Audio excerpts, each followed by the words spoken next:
Rock 30-06 here. This video is just an instructional video how to upgrade your trigger on your Savage Axis with a Timiney trigger. Stay tuned to my YouTube channel. I'll give you full instructions on how to install the Timiney trigger.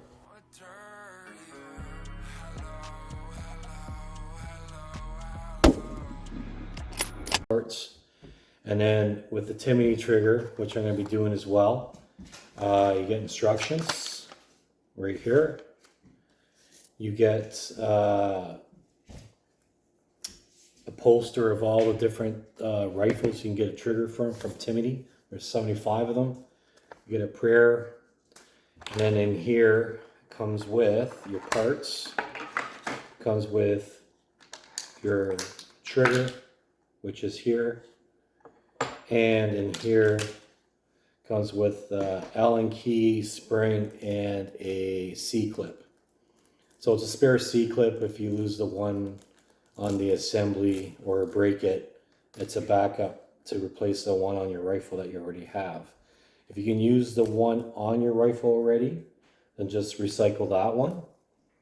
But if it does get damaged, this is the backup C-clip that you take off and use it to install on the rifle. So as I said, the trigger, the spring, and a C-clip, which is really small, you won't see it on the camera, and the Allen key. Okay, so those are the parts for the trigger. Now on here, Timiney's telling you what tools you need on the instructions. I'm going to read it out to you. So the Timiney trigger on the Savage Axis should take about 10 minutes. You will need a flat tip screwdriver, a 5/32 hex wrench, a 5/64 hex wrench, and a small adjustable wrench or a 1/4 inch open wrench. Okay, so I got my 1/4 inch wrench. I put 5/32 on here. I got an Allen key for the 5/64, and my flat screwdriver is right here. So I'm ready to go that way. So what you want to do first is make sure your firearm's proven safe first off. Prove it safe. So cycle your action. You look inside, make sure everything's clear. All right, once your action is, you deem your firearm safe, first thing you want to do is take your bolt out. So to do that, you need to compress your trigger and pull down this lever right here. So that's what I'm doing now. So I'm bringing it out and back, compress your trigger, pull this lever down, and this slides out. Put it down here. Okay, so now the bolt is out. Now what I'm going to do is flip this upside down. I got a little rack I use to work on my firearms. Put it upside down here, and here you go. So this is what I got now. Okay, so now you're gonna have to take these bolts out. They're right here. Okay, in front of the trigger guard. So take your 5/32, unscrew it. You undo the bolts here.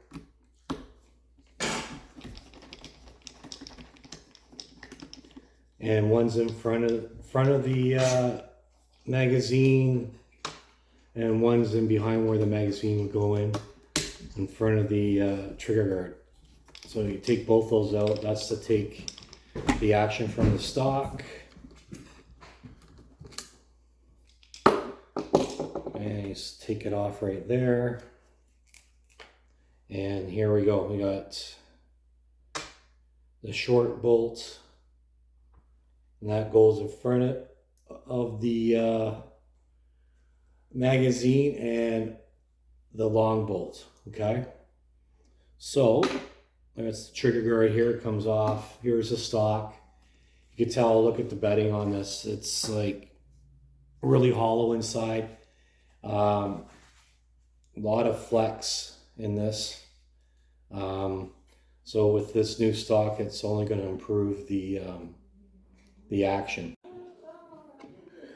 So yeah, you just push off this C-clamp with a flathead screwdriver. Push it right here, take it off. See that with the screwdriver? Take that C-clamp, see how small it is, and once you get it loose, just with your thumb and your index finger and put it somewhere safe. That way you don't lose it. And then that pin's got to come out now. So what you do is push on it. I got like a fine screwdriver, so I push on it like that. Comes out on the other side. I pull it out like that and put it in the slot here. Okay, so the next step is to put in the new trigger. So we get our Timiney trigger. Okay, so the next step is to put the spring in the housing. Okay, so in other videos I've watched, instructional videos, doesn't explain to you, it doesn't secure in here in the housing. You just put it in there and it just sits in there, okay? It doesn't lock in, and then, so if you were to put it upside down, it would fall out. So you got to be kind of careful when you put it back here. So more or less, you just sort of rest it against the frame, the spring, and then try to line up everything here with the trigger, okay? Once it's lined up, okay, that's when you will take your bolt and put it in, okay? But you gotta line everything up perfectly or it won't go in. So, it's gotta be straight and everything. It can't be on an angle. There you go, see? So now, I pushed it through, it's in, okay? There you go. But it's got to be perfectly positioned or it won't go through because it's so fine. The slot, it fits in perfectly. But there you go. It pushed it right through. Now, we got to put the C-clamp back on. So you grab your C-clamp.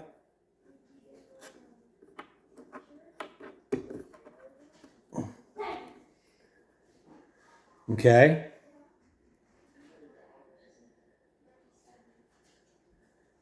Put it here. Against here. Put it on. And once the gap is sort of in between, the bolts in between the gap on the C-clamp, like this, okay? You just push down on it, like this, with the screwdriver. Make sure you don't break it, and there we go. It's on, see? So that's how you do that. Once it's on, you're good. All right, so now everything has been put back on. Now the next step is to put your bolt back in so you can make your adjustments on your action. Okay, so you take your bolt, and slide it in. Remember, you gotta hit your release. Okay, and slide it in.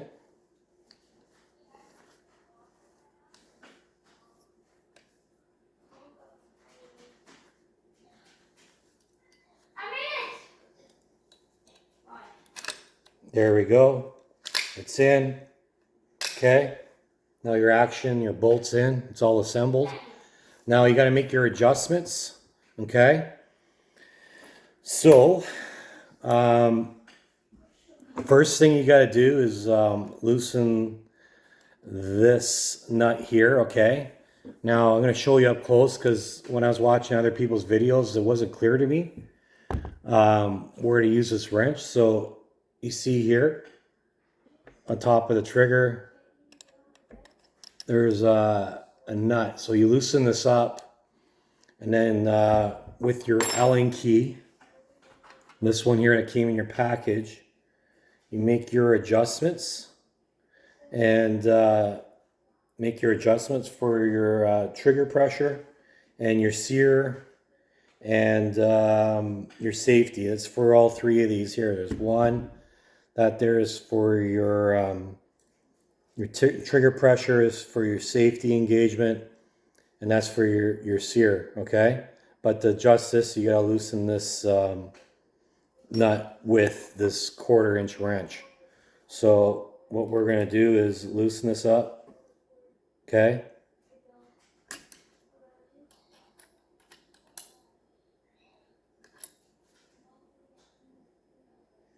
Okay, and then go clockwise until the trigger goes, see? And then you go counterclockwise to about 10 o'clock, about there, and then tighten up that nut that I told you about, okay?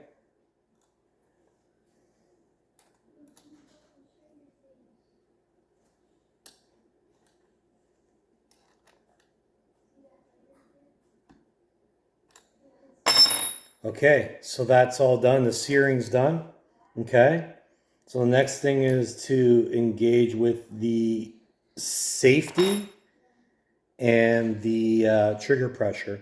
So some people get a gauge, they want a certain pressure. Some people just pull on the trigger, see how it feels. And if it feels right to them, that's what they want. I'm more of a feel guy. So I'm going to cycle the bolt.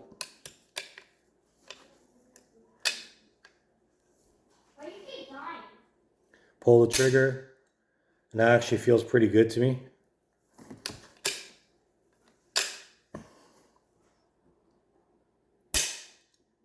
Well, that feels really nice compared to what the old trigger was. No play at all.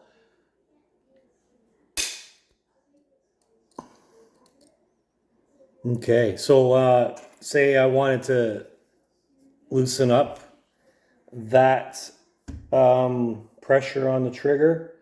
You take your Allen key, and the higher this goes here, the more the spring comes up, the less pressure is on the spring, therefore the lower the poundage of your trigger. So see, I'm bringing it up now. Okay.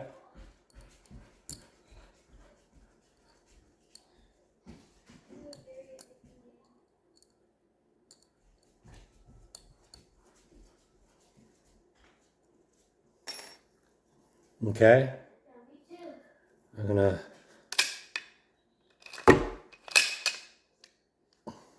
see how that feels. Well, that's really light now. So depending on what pressure you want, you know, I go by feel because feel is what you want, a good feel.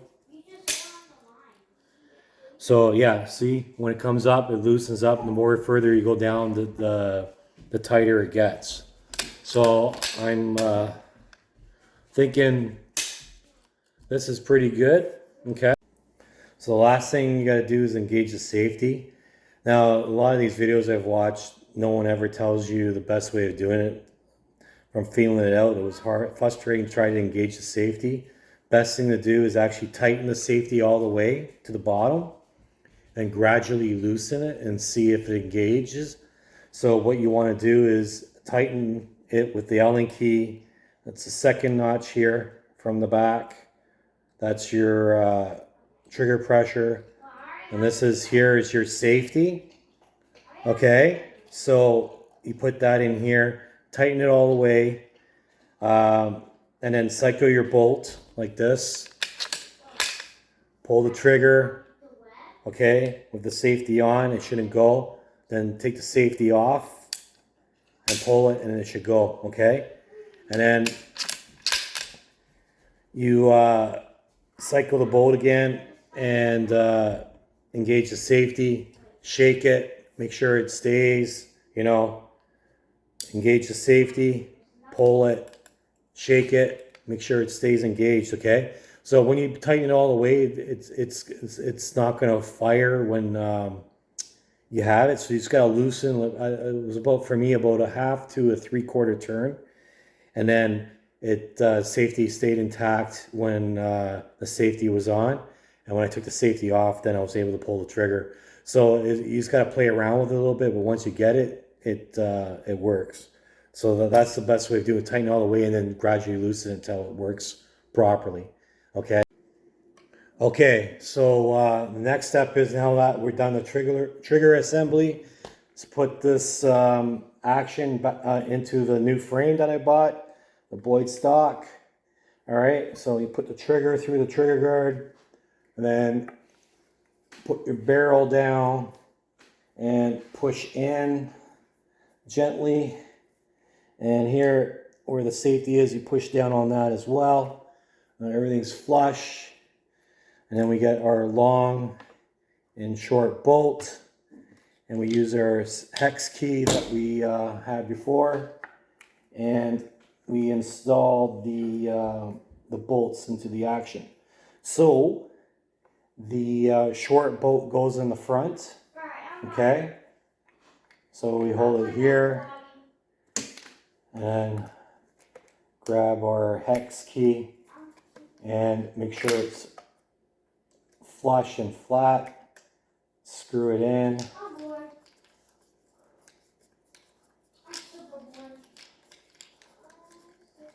Okay, now you don't want to torque it too hard because it can crack the frame. You just want to make it nice and snug and have no play. So I didn't put it all the way in because I want to put in the second hex screw, okay?